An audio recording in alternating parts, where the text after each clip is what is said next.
You can sense the frustration from Leafs management after they bowed out to Columbus in the qualifying round. 2 months later, the roster has undergone some major changes.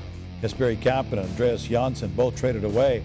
And through free agency, Tyson Barrie is an Oiler, Cody Ceci is a Penguin, Kyle Clifford is now with the St. Louis Blues. Okay, so guys, now it's time to dissect the Leafs roster after a busy few weeks by Kyle Dubas. And as we do this, we want to point out the following is a depth chart. We're not actually projecting line combinations or D pairings. Darren, let's begin with you.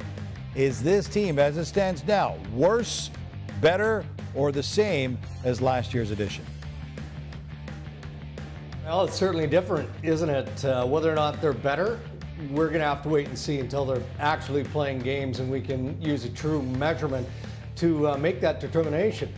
They've certainly added experience. They've added some grit and will into their lineup. So that shows me that management and the coaching staff of the Toronto Maple Leafs thought that they didn't have enough of that, did not have that in abundance. So they went out and corrected it. But again, we need to see this Toronto Maple Leafs team go into battle. And I should also point out, I mean, if Toronto was to consider adding anything else, then Kyle Dubas is going to have to address his cap issues. What if Ilya Mikheyev comes in closer to $2 million in an arbitration award as opposed to what the Toronto Maple Leafs are hoping for, around $1 million?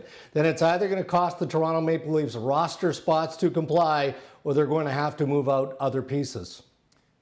Yeah, I'm with you, Dregs. They're the same until they're different. I mean, they're older, they're smarter, they're stronger without a question, and they're very different.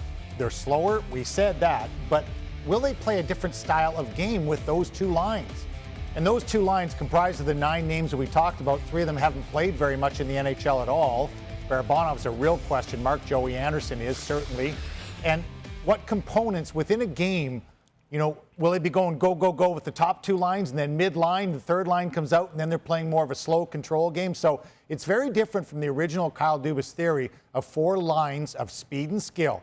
And he has brought 2 words that were very prominent in each one of the additions: compete, competitive, that's there all the time. And he's talked about the element that they each bring. So it's really intriguing to see how the pieces are going to fit together. And, you know, we'll be watching closely within a game to see if they're playing 2 different games. All right, so that's what Dave and Darren think about this Toronto Maple Leaf team, but we wanted to know what you, the viewers, think. So we asked you that very question in preparation for today's show, and according to Leaf Nation, 52% of you think the Leafs are now better, while another 21% say they're actually worse.